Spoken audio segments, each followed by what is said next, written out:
to YouTube and Facebook, and we're live. Hello, YouTube and Facebook. Well, we have enough material to do 2 hours today on Gay USA. We're going to try to keep organized about this so it all makes sense. But as you know, it has been just a shotgun of horror in the last week, the first week of the Trump administration, coming after our communities in particular. But we will try to fill you in and give you a clearer picture of what's going on. Andy. Welcome back, Andy. Oh, thanks. Yes, right. I was away. And I will talk about my trip. And if we have time. If we have time. If not, we'll just push it into next week. Correct. I have a story I left on the table as it is. And we have to really escalate the noise we make so that we'll be heard.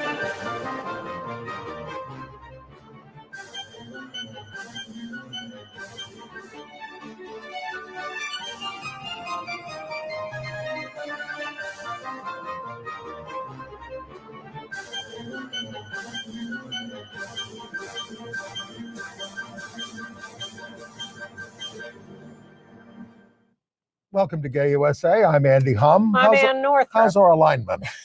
I think we're okay. Okay.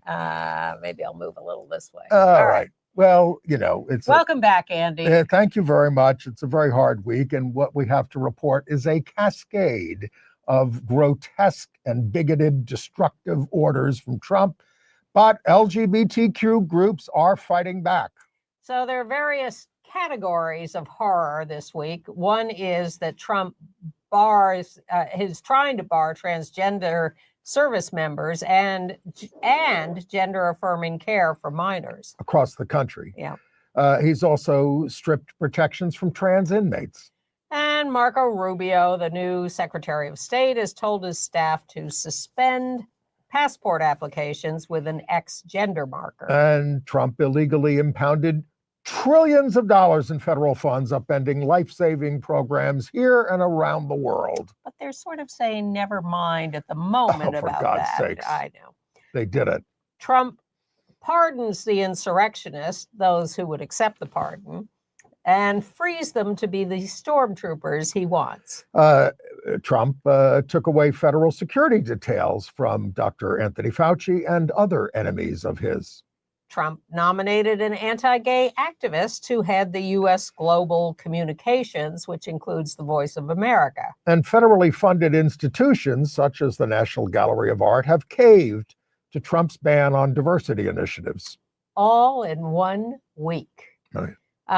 Out pansexual figure skater Amber Glenn has repeated as the U.S. singles champion. You mean we're going to give them some good news?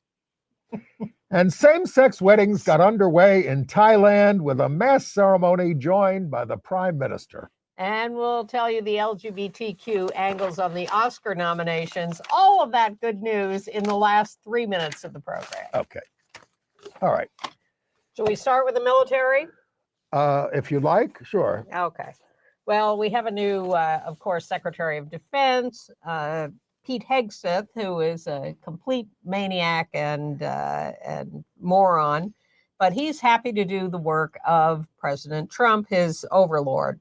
And so Trump has laid the groundwork for dismissals of all trans service members. He hasn't pulled the trigger, so to speak, in the military quite yet, but all the groundwork is there. So here's the situation. Cisgender men are obviously too scared to enlist in the military. That's why they're so far behind in their recruitment. So we'll expel all the brave transgender soldiers, maybe 15,000 of them. Maybe the women too. But here's their rationale. This is so disgusting. It will make you want to throw up. They say that they have to throw out trans members, not just because, they might require a little extra medical care, which they don't compared to everybody else, but because they are liars, because they have not accepted the truth that they are really their biological birth sex, and therefore they are unreliable, anti-American, treasonous people who cannot be counted on to be good patriots and therefore are going to be thrown out of the military. To quote the president, a man's assertion that he is a woman and his requirement that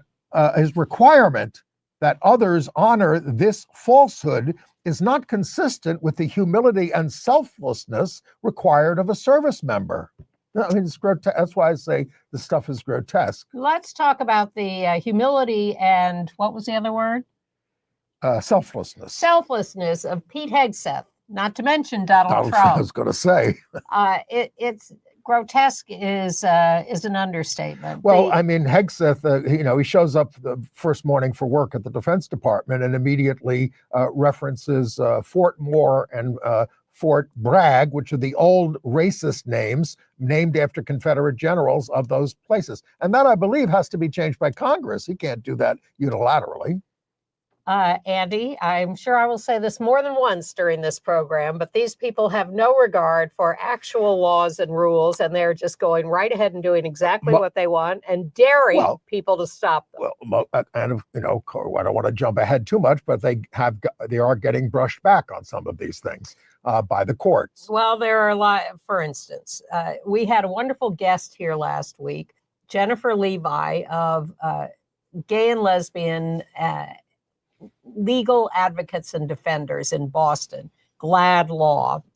She is a terrific lawyer who litigated these military issues for trans service members years ago.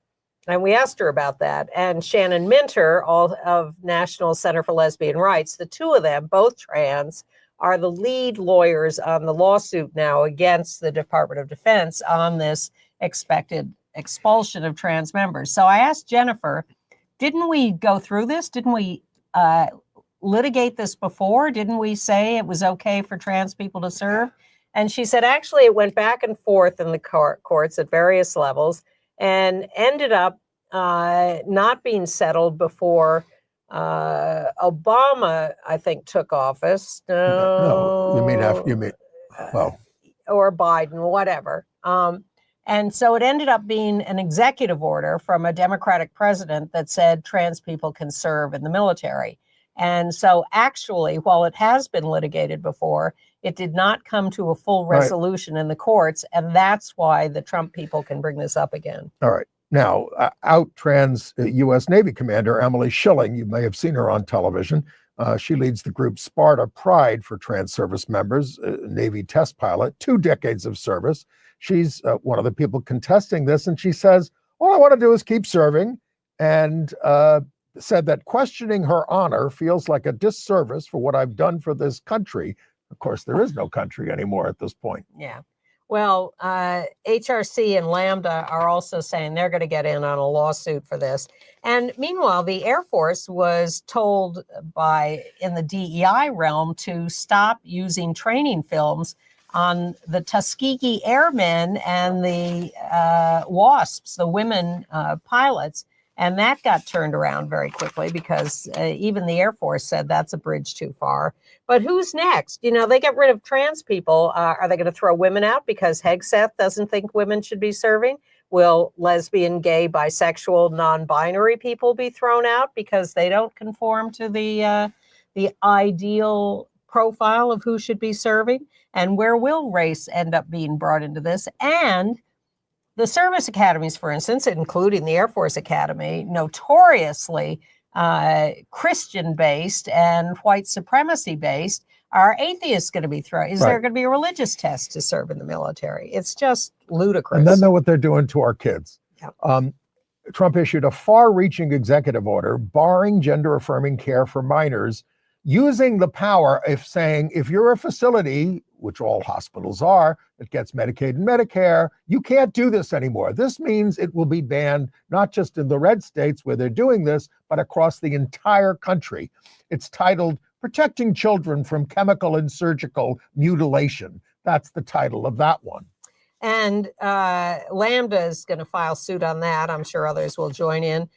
The U.S. House of Representatives quietly passed a bill that forbids Medicaid from covering any trans youth care. And they did it by reconciliation, which is a fiscal device. And it means that when it goes to the Senate, it doesn't require the filibuster level of 60 votes. It only requires 51, which we know they have in the U.S. Senate. All right. And, by the way, in the House, somebody standing up for us is Democratic Representative Emily Randall, out representative from Washington State. She has a message for trans visitors to the Capitol who have been told they can't use restrooms. Hey, it's Congresswoman Emily Randall. There's been a lot of chatter here on the Hill about who's allowed to use the bathrooms and where, which is weird, frankly. But I want to make sure that anyone who comes to visit the People's House has access to the things that they need to be comfortable and to advocate for the issues that matter to them. So if you need to go to the bathroom while you're here in DC, you can use ours. Would be great if every representative on our side did that. I haven't heard about any others. Well, the resistance is beginning. Lucy Dacus of the singing group Boy Genius has donated $10,000 to gender affirming care for trans youth. That's a good little role model. But meanwhile, in Montana, State Senator John Fuller has put forth a bill that would criminalize care for anyone under 16 and would charge parents with child abuse if they allowed their kids to have care. And you want to talk about child abuse? I think it's the way a lot of parents treat their gay LGBTQ kids. Of course, historically. But more and more of them are supportive and are furious that they're being prevented from providing care for their kids. The Department of Justice has dropped charges against a doctor in Texas who outed a hospital for continuing to provide trans care for youth. He got a pardon. Yeah. Yes, that's for breaking the law. Exactly. Well, and then where are we? Well, maybe we should mention, while we're talking about that, we might as well mention Elon Musk's making a Nazi salute twice at the January 20th rally for Trump. He's leading backer of the far right party in Germany. He's just, of course, when the Times talks about this, the far right in Germany, they say it would be the first far right government there since World War II. That was Adolf Hitler. Can't you just say it? Since Adolf Hitler. That's who he's backing. Well, and then he made a joke about it, naming all the high command of the Nazis on X. He puns on their names. But meanwhile, his daughter, Vivien, who is a trans young woman, says, for those of you who are wondering whether that really was a Nazi salute that my father, who won't talk to me, gave, she says, get real. Of course it was. That's who he is and what he does. And, look, we're not exaggerating about any of this. And this is finally going mainstream. Trump pardoning all the insurrectionists, these violent people. He wants them out in the streets as his shock troops. It's very much a Hitlerian kind of move. And we are hearing people notice that this is exactly what Project 2025 laid out as the plan, while he lied throughout the entire campaign and said, I don't know them, I don't want to read it, I don't know who they are, that's not me, blah, blah, blah. It's totally being implemented word for word. Yes. That people are comparing the texts of the executive orders and Project 2025. It's all right there. We were telling you about it all last year. And the guy he wants for the budget chief, OMB, right? Yes. That guy is totally going to use the power of that office. He wrote to make. He wrote Project 2025. But he has. You don't think of OMB as having a lot of power, but they have enormous power to make that stuff happen. And wait a second, I was going to say something else. As he has unleashed his stormtroopers, he's taken away security details from his political enemies. Everyone from Mike Pompeo and John Bolton, Republicans, to Dr. Anthony Fauci, all of whom are under death threats. Now, private money is now being raised to protect Fauci. I have no words. But here are some of the things that really, really get under my skin, aside from everything we've already said. I find that we're shouting this week on the show because we're so upset. It is very upsetting. It is very extremely depressing. We know you are too. We're going to give you some hope. Hang in there.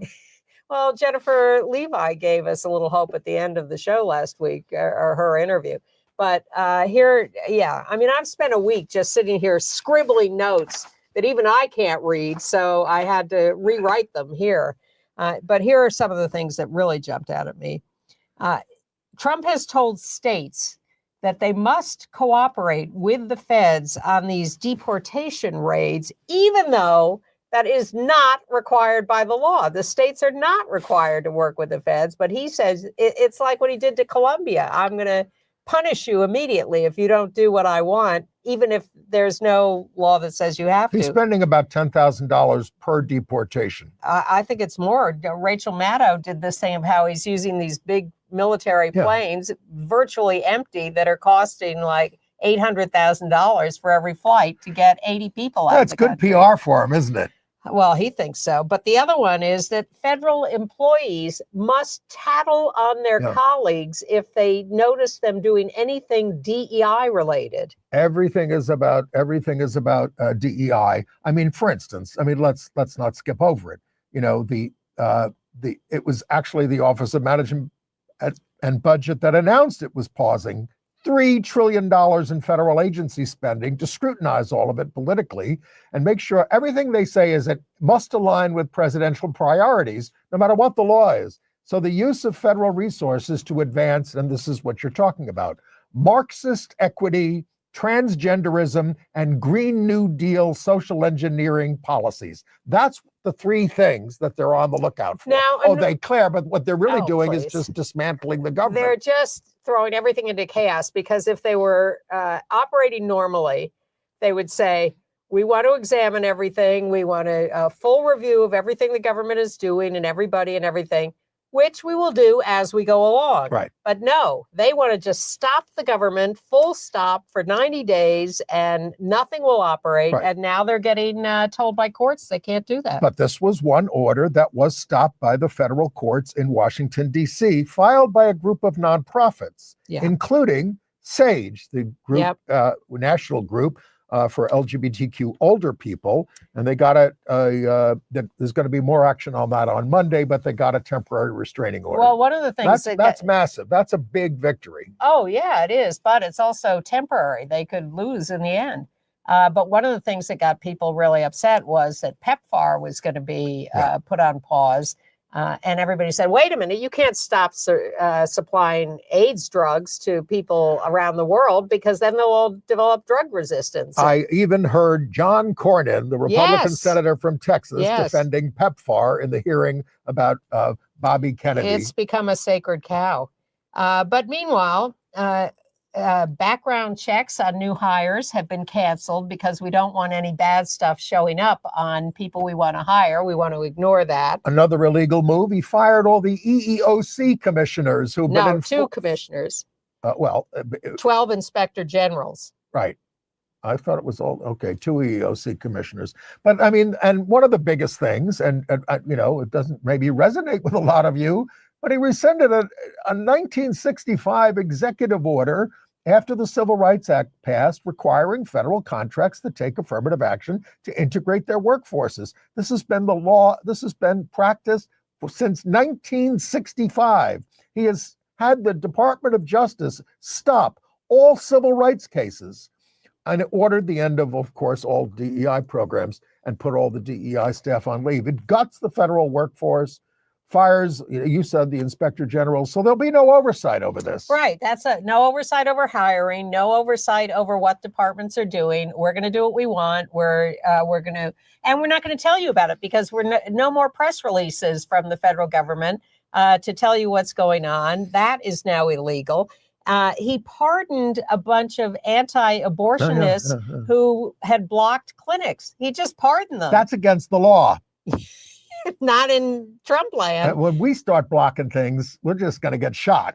So Stephanie Ruhle on MSNBC has her hair on fire about the fact that the Department of Justice has rescinded job offers to 200 people coming out of law school who are usually hired in a special program because they're trying to keep them good new lawyers away from private practice and make them do public service, not make them, offer them. And the Trump administration just canceled all those job offers. And of course, there is a new White House press secretary, 27-year-old Caroline Leavitt. She's a pip.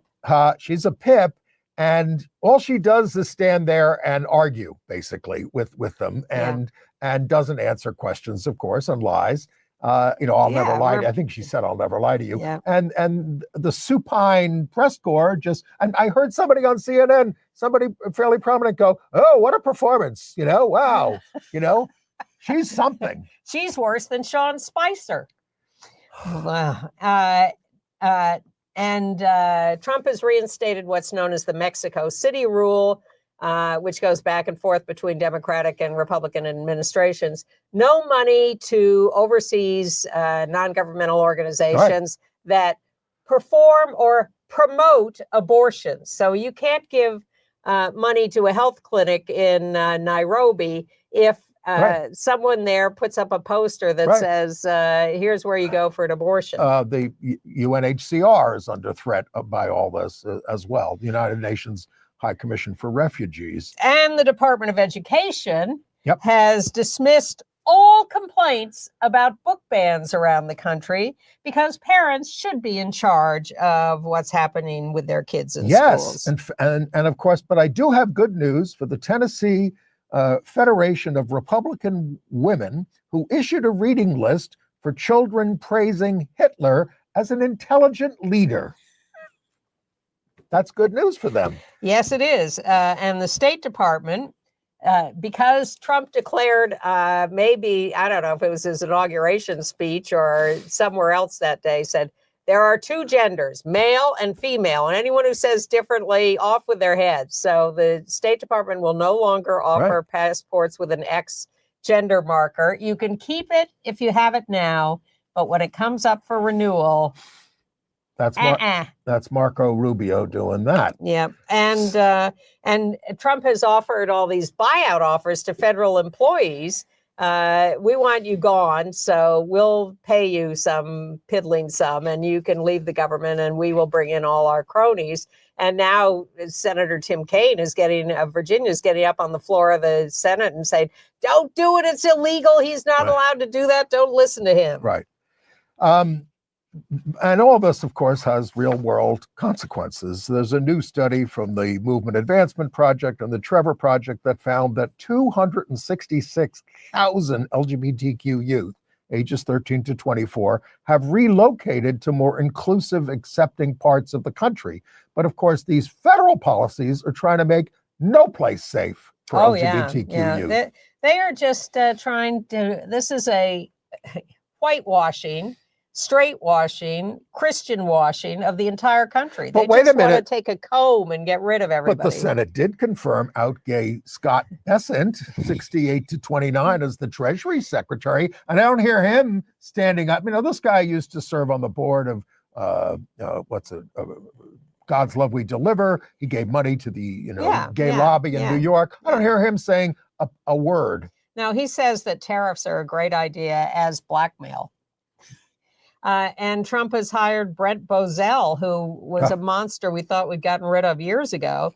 But he's going to run the U.S. Agency for Global Media, which includes the Voice of America. And they've already got a bad person running the Voice of America. Well, he's got a long track record of opposing everything GLAAD ever said. And he has a son who was one of the January 6th rioters, and probably not the one who refused the pardon, the gay one. We'll get to that. Okay. And you talk about a report. The Williams Institute has put out a quick report on the impact of all of these horrors on the LGBTQ community. We will link to that in our email. If you want to be on our email list, go to gayusatv.org, sign up for our email. You get these extras. There are going to be a number of them this week because we have so much to talk about. Including a link to last week's show, because here in New York, there was a technical problem that made the first showing of the show covered up with something else. So if you didn't see it, you can just go to our website or get the show note. You can always do that by going to our website. Now, of course, he also,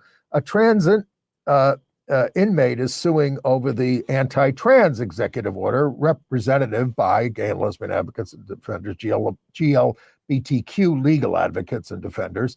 And it's a lawsuit that covers immigration detainees as well. And this is about, there's a trans woman prisoner who is suing, who's the plaintiff in this case from GLAAD Law and NCLR also, because Trump has said all trans women must be barred from women's prisons.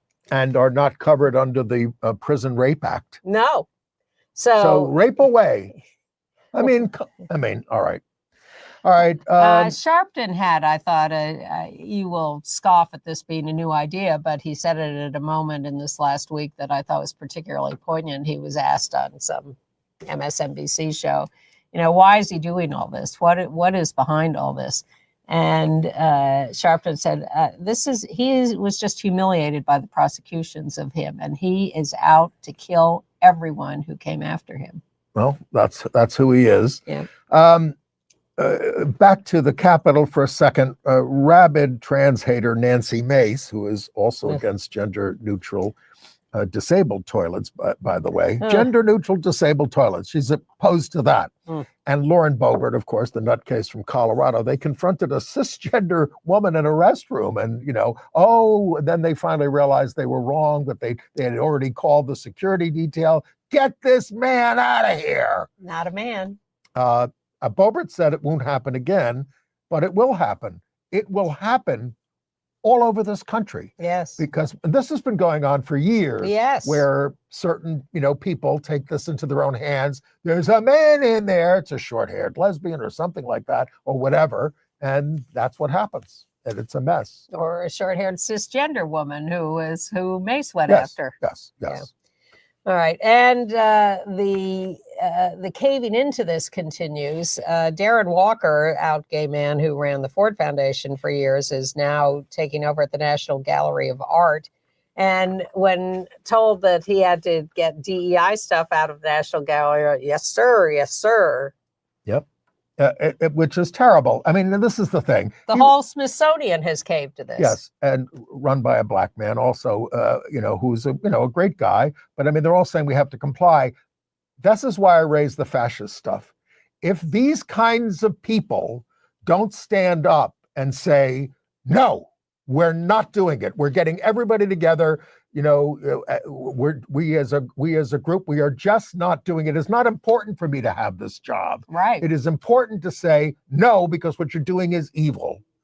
That's how you stop fascism. Exactly. But they're also concerned with their jobs that they haven't gotten to that point yet, most of them. And Target stores have dumped DEI to curry favor with the right wing. A reminder that Costco's board voted unanimously to uphold DEI. And civil rights groups are now boycotting Target.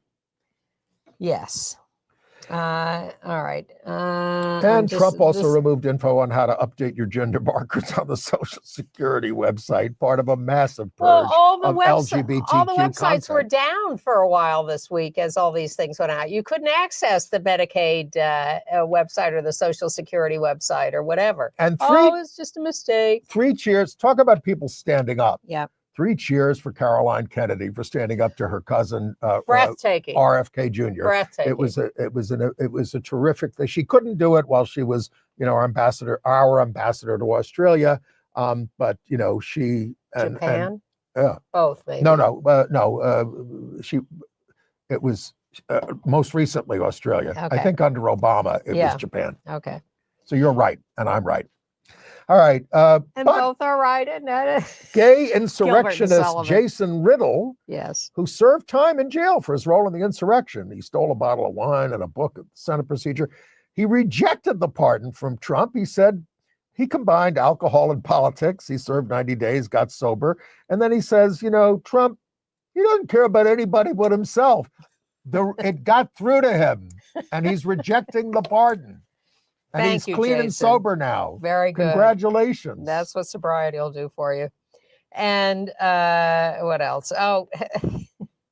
The Supreme Court is going to hear an Oklahoma right. case on the funding of a religious charter school. We're headed in a bad direction. Well, this isn't that. just funding because they're getting funding even in New York, a lot Yeah. of religious schools. This is total government funding for a Catholic school. They will just be totally funded by the state.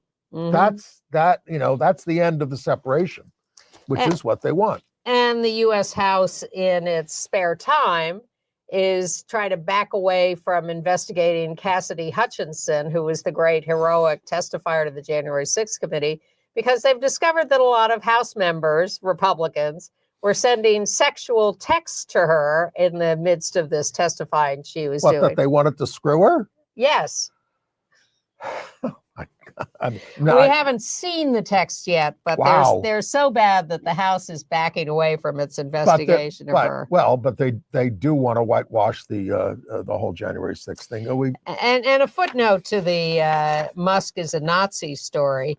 On a more serious note, we like Eric Marcus very much and have had him as a guest here, the author of Making Gay History, great book and continuing podcast. Check it out online. He has a new season called The Nazi Era, and he uncovered a lot of material of LGBT survivors of the Nazi era and has interviews with them. And it's going to be a multi-part series, Making Gay History.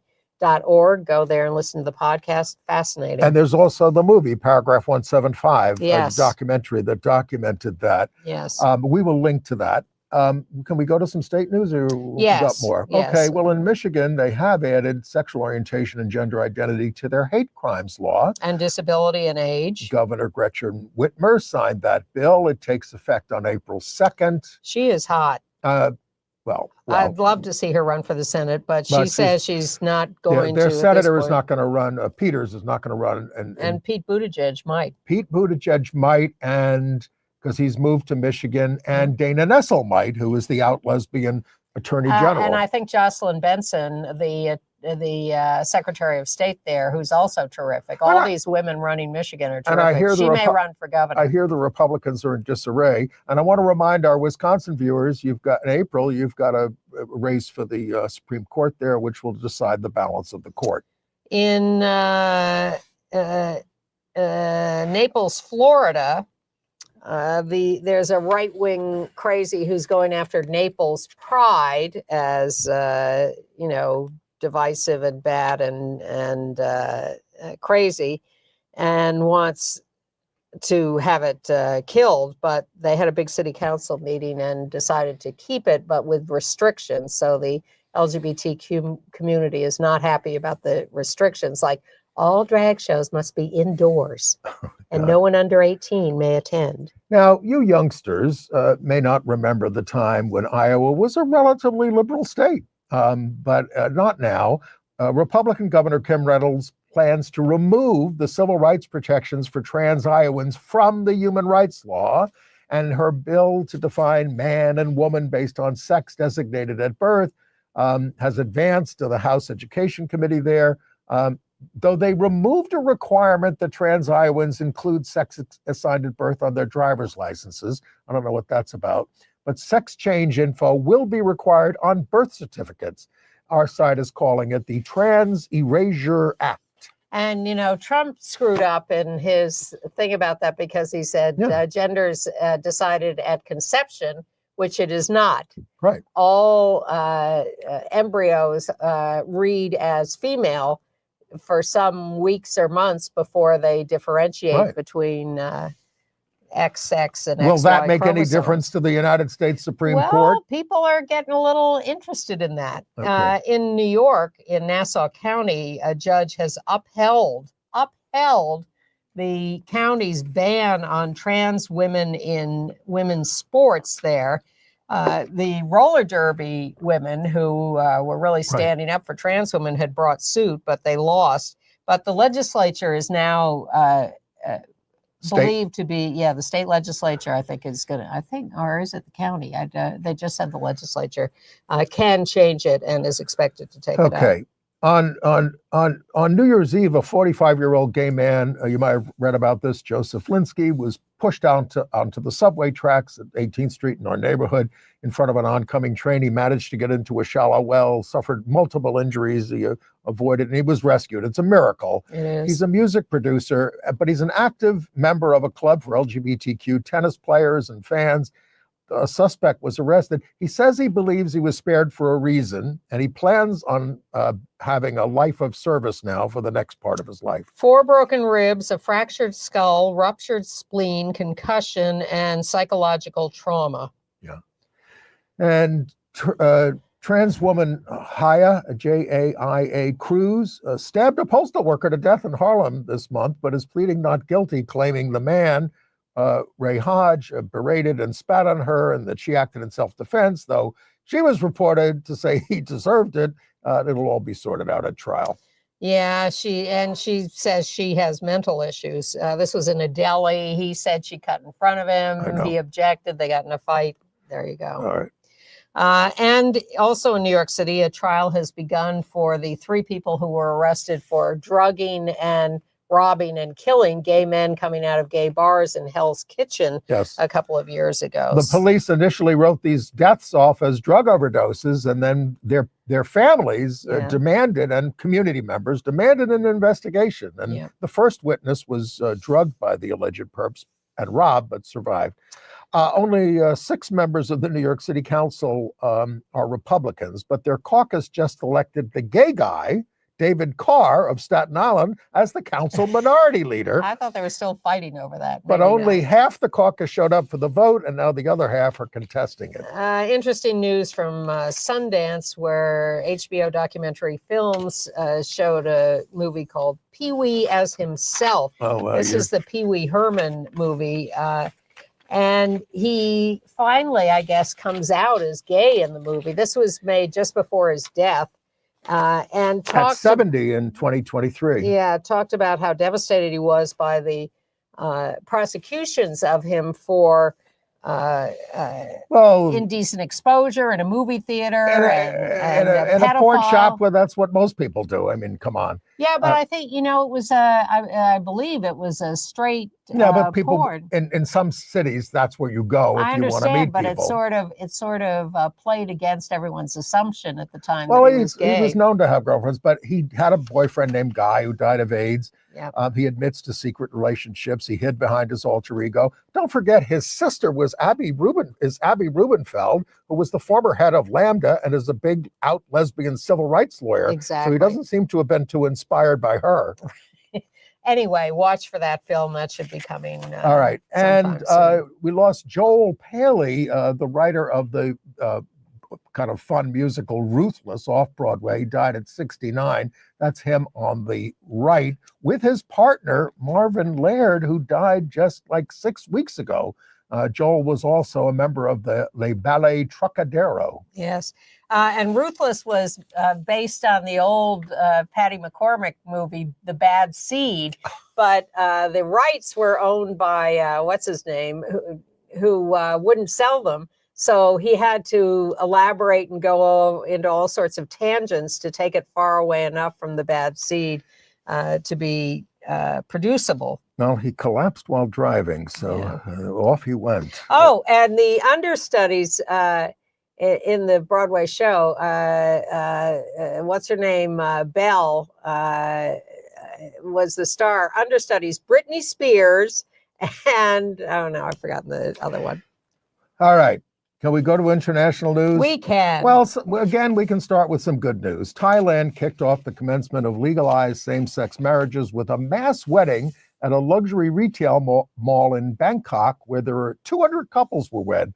The Prime Minister of Thailand, Paetongtarn Shinawat, welcomed LGBT couples and activists afterwards at government offices. She said, "This demonstrates that Thailand is ready to embrace diversity and accept love in all its forms." A far cry from the messages coming out of Washington these days. Should we go to the videotape? Oh, please, it's fun. In a region where most nations continue to oppose gay rights, this is groundbreaking. Porsche and Arm have waited 17 years for this day. Finally, in Thailand, they can marry. What does this day mean to you? Personally, I think it marks the beginning of equality in Thailand, and it also, in a way, inspired people to see that love is normal. Every love is the same. Same-sex couples celebrating for the first time today will now have the same rights as heterosexual couples, something campaigners have fought over a decade for. At least 200 have registered to marry at this shopping mall in Bangkok. For Porsche and Arm, it is a monumental moment and milestone. How significant does this feel? What I feel now is the closeness between people and family. I can feel the bond between love, different kinds of love, like family love, friends love, and brothers, and even lovers. Whoever you are, love is just love. Love. Thailand has long been seen as a relative haven for LGBT people in Asia, but it remains a conservative Buddhist society with a largely patriarchal family structure, and tolerance doesn't always translate to full acceptance. How do you think it will change Thailand? We need more and more, what should I say, acceptance from people who may believe something for their whole life, that this love must be this way and this way, that way. Give them some time, and then I truly believe that finally Thailand will change. But Thailand has taken a critical step. Many close by refuse to, and it's already changing lives. So they're not stopping there. Activists are now pushing for the rights of trans people to legally change their gender identities. And the Thai government announced, as marriage became legal, that they will now help finance trans healthcare. Yep. They're going to They're get making into hormone therapy free. Yep. Free. That didn't seem to come up at the hearing for RFK Jr. or how to, make medical care really more accessible. And those 200 couples were married at the mall, but a total of 1,832 couples registered their marriages on the first day. Well, of there legal was a marriage. build-up there because we'd never been able to do it. Right, but the floodgates are open now. Yes. In Russia, officials are working on creating an electronic registry for monitoring LGBTQ individuals, a database that'll make blackmailing and persecuting us vastly easier. And the Justice Ministry there has filed suit to dissolve the Transgender Foundation, which has been in business since 2007. And what happened? Do we make any progress in Davos? Well, Sarah Kate Ellis of GLAAD was in Davos again, but here's who else was in Davos. The president of Argentina, who called all LGBTQ people pedophiles, child abusers, said it's a mental virus of woke ideology. Wow. It's a cancer we must get rid of. Wow. And that's all LGBTQ people. That's not just trans or anything. Sarah Kate took aim at Elon Musk, warning that his consolidation of power is fueling attacks on LGBTQ people and other marginalized groups. You think? A congressman in Argentina has filed a complaint against the president for his statement and his lies. And there's going to be a big pro-LGBTQ march in Buenos Aires this Saturday, February 1st. If you are seeing us in Buenos Aires, you probably already know about it. So I did go to London a week and a half ago, and it was to see my comrade, Reverend Dr. Bernard Lynch, an out gay Catholic priest and activist, receive something called the Freedom of the City of London, an honor that goes, there he is, with the Beadle and with the Chamberlain, goes back to Magna Carta for lifetimes of public service. In recent years, it's been bestowed on leaders from Churchill to Mandela and artists like Ian McKellen, Judi Dench. Bernard was cited for his groundbreaking AIDS ministry in New York in the 80s, really, and London in the 90s, as well as his gay activism. And as an out gay priest, there he is with his husband, Billy Desmond. Love Billy's suit. Yep. Here's the thing about Bernard. He paid a high price for this. And he was an out gay priest in the Bronx, right? Yes. Way back then. And the Catholic 80s. Church came after him. Yes, they trumped up molestation charges against him that were thrown out of court, but that was to persecute him. But here he was, celebrated at the Guildhall, surrounded by family and friends. The Irish ambassador to the United Kingdom, Martin Fraser, joined the reception and read a letter of congratulations from Irish President Michael D. Higgins. So it's a great vindication for Bernard, who has lived in London since the early 90s and never quite felt accepted by the English, Well, that's another story. But he is now a free man of the city. And you sat next to the Irish ambassador. I did, had a good talk with him. He's a good, he's not a member of a political party, but, he was a great guy. And he gave me a ride home to my hotel.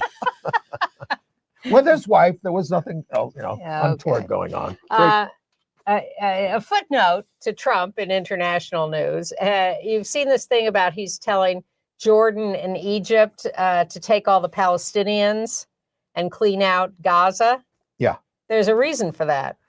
He and his son-in-law have a scheme to build a new resort in Gaza. Jared talked about that a year ago. They have great waterfront property. The climate is beautiful. They've wasted this land. On dirty Palestinians. And of course, I use that in quotes because this is the way they treat these people. They don't even treat them as people. But it's important to know always what Trump's motivations are. And they're always about money. And they're always about his personal wealth. And he wants to clean out Gaza so he can build a Trump resort. And this crypto Trump International in Gaza. And this crypto thing that he's invested in now, could sink the entire economy. Anyway. I don't know whether we've talked about the new president of Ghana, who has announced that the anti-LGBTQ bill passed by the parliament had not been certified by the old president. Right. So he, taking office, says that bill is dead, and we're going to move on from that. Now, he's known as a pretty progressive guy, and it was his inauguration that Mayor Karen Bass of LA was attending when the fires were breaking out. So that's why she was there. This was not some random trip. No. This was to... But she has a long relationship with Ghana. Yes, and this guy in particular is a good guy, but the coincidence of timing was not good. Health news. Trump has scrapped Biden orders lowering the price of drugs for Medicare and Medicaid recipients, including a whole collection of $2 generic drugs. The next time you go to the pharmacy and you're paying more, thank you, President Trump. And the House... I just want to go back and one more international story that sort of segues into health news. There's a trial going on because a transphobic nurse in Scotland is suing a trans woman doctor for being trans and for complaining that the nurse was mean to her and harassing her. Yeah. The judge rules that the nurse can continue misgendering the doctor during the trial as long as she doesn't go too far. So we get a note from a viewer who says, I was treated by this nurse and she's a total transphobe. Yes. And hateful. Because the viewer is trans and says the nurse came in where she was at one point in the hospital, noticed her, grabbed her bed, flung it into an empty room, and basically locked her in there for the rest of her stay in the hospital. And the viewer has her suspicions about the nurse. Well, we always say things like that. Okay. And the House and Senate GOP are looking to cut programs aiding the poor, to finance more massive tax cuts for the rich. They'll repeal subsidies for those on the ACA, cap Medicaid spending, impose work requirements on Medicaid recipients, increase the burden on the states. They're even taxing scholarship money. So it's all burn, baby, burn. Maybe even end the home mortgage deduction. All the while lowering the corporate tax rate. So that's what they voted for. All right. Should we go to entertainment news? Yeah. We have more than 3 minutes. Okay. I predicted it would be less. Emilia Perez leads in the Oscar nominations with 13, the most ever for a foreign film. It did not, however, get nominations from the GLAAD Media Awards, apparently put off by some trans reviewers who said that it played into anti-trans stereotypes. A transgender drug lord who also becomes a humanitarian. That's not a stereotype in a musical with which I'm familiar. Well, they're complaining that she's a criminal. But come on. Yes. Look, you know that we love the movie. Yes. We had a great time. We thought it was very original, very entertaining. I recommended it to some old friends yesterday, but it is controversial in some circles. The Academy has obviously not let that stop them. I'm amazed because it is such an original, unique movie that I'm surprised it wound up with the most nominations, even though I really admire it and hope it wins. But there is this controversy, but I think it's very, they don't like the fact that it was shot in Mexico with only like one Mexican in it. With a French director. Lighten up. All right. So its star, Carla Sofia Gascon, was nominated for Best Actress, making history as the first trans person ever nominated for an acting Oscar. That's great. And it is great. And Zoe Saldana got the nomination for supporting actress. She also was terrific. And she's kind of favored for that. Yeah. And then it was nominated for Best Movie. It was nominated for Best International Movie. Which it will win. I should hope so. Best Director, Best Screenplay, I think adapted. I can't remember. One of the original or adapted. Best Music. 2 songs from the movie were nominated, and they're great songs. And one of the songs is favored. And Best Cinematography, Best Editing, Best Makeup and Hairstyling, and Best Sound. But 13. there are other movies. Also in the Best Actress category is Out by Cynthia Erivo, star of Wicked as Elphaba, right? Who will grow up to be Elphaba, who will grow up to be the Wicked Witch of the West.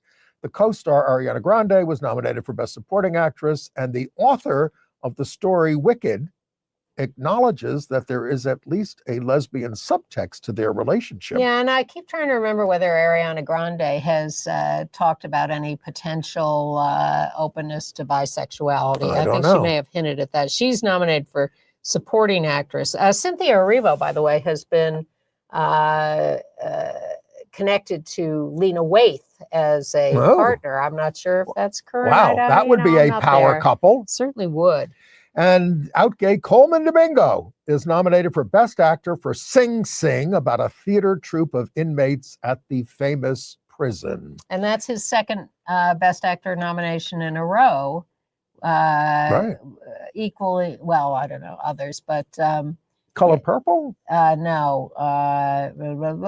It'll come to us. Yes, it will. And Sebastian Stan got a Best Actor nod for playing Trump in The Apprentice, the movie about the young Donald that includes him raping his first wife, Ivana. Jeremy Strong got a supporting nod for playing Trump's mentor, the vicious closet case, Roy Cohn, who would go on to die of AIDS. So I'm glad that's getting attention. I'm sure it's infuriating Trump, who has sent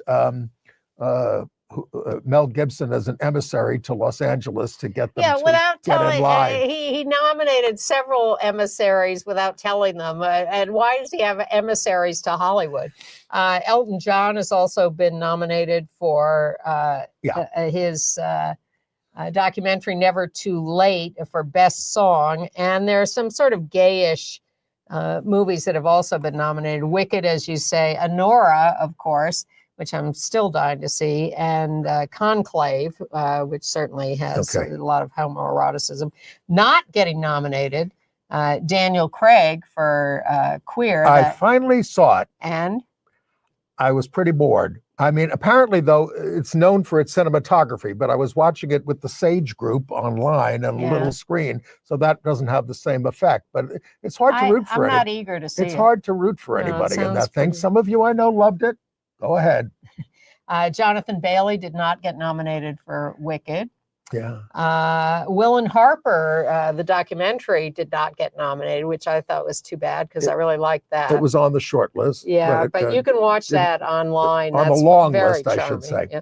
And Challengers, a lot of people are upset that Challengers. I saw that too on the didn't plane. like I saw that on the plane. Yeah, didn't like It's lively, and it's kind of sexy, but it's Not like really. it's not. It's No. kind of dumb. Boo, Challengers. All right. After Forever, the award-winning web series about a gay widower, Kevin Spirtus, there you can see him, and his late partner, played by Mitchell Anderson, is now streaming on Amazon Prime. Season 1, by the way, is on YouTube, and it's free, as is Season 2. So catch up on this very heartfelt show. It's got a great cast, and it unspools in episodes that are under 15 minutes. It's really sweet. The Traitors episodes are longer, but it's still very gay, and Alan Cumming is still very entertaining, and that plays on Peacock on Thursday nights, but you can catch all the episodes so far. And Amber Glenn, who won the U.S. National Figure Skating Championships last year, the women's, as an out pansexual skater. Certainly many of the men have been gay over the years in figure skating, but women not so much out anyway. So she has now won for the second year in a row. So congratulations to her. That's great. February is Black History Month. Are we still allowed to celebrate that in this country? Well, someone raised that question the other day. Maybe Sharpton again. Are we still allowed to celebrate Black History Month? But no DEI. We're going to include in our email an article from something called Native Son about 8 Black LGBTQ documentaries that you can stream online. And they include Tongues Untied, Paris is Burning, Kiki, Check It, Mama Gloria, All Boys Aren't Blue, Kokomo City, The Life and Death of Marsha P. Johnson, and Brother Outsider, The Life of Bayard Rustin. Kokomo City in particular, really, really, really good. Okay, and Midnight Cowboy is being turned into a musical. Oh, no. In London at the Southwark Playhouse in April. It's based on a book by James Leo Herlihy that was turned into, of course, the 1969 movie directed by out gay John Schlesinger, starring Dustin Hoffman and that right-winger John Voight. EastEnders star Max Bowden will play Joe Buck, and Paul Jacob French will be Ratso Rizzo. And who's playing Sylvia Miles? Oh, I didn't write her name down. I apologize. Wow. Sylvia Miles got an Academy Award nomination. Yeah, at least for I think that. so. Man, that just seems impossible. How can they do? I know. I always get Why? Why? Just show the movie. Show the movie in the Broadway theater. Although, the movie, ultimately the movie, it's kind of a homophobic thing, the gay bashing in it and all that kind of stuff. Well, look, at the time, it was seen as like a breakthrough. Yes, for those of us coming to acknowledgement of ourselves, it was an image. Yes. And as you know, I'm still mad at Lillian Hellman for the Children's Hour, putting bad images in my head. But we have to see the spectrum, for God's sake. Be careful what you say about Lillian Hellman. You might get sued. No, I think I'm safe from that. Yeah, she's dead. All right. Well, we managed to survive this week and get through this show. It's painful to distill all this stuff and to pay attention to all this stuff. And I know that there's a desire to hide under the covers. I don't do that. Please don't do that. That really upsets me more than anything. The people who say, I can't watch, I'm not going to pay attention. Now, the best, I thought, advice came in the last 24 hours from someone who was saying, look, the Democrats are taking a very good rope-a-dope attitude. We're waiting and watching. We're watching them self-destruct. Yes. We're not going to jump in too fast. We're going to stand up, but we're going to play it right. And I thought that was decent advice. Well, it's going to take taking back political power, which is hard, and it does require organizing and listening to each other and forging a new vision. Of course, there's some people who want it to be more conservative, and some people want it to be a lot more progressive. Everyone thinks, 2 years, we'll take the midterms, but don't count on it. Well, 2 years too long a time. Goodbye. We'll see you for more next week.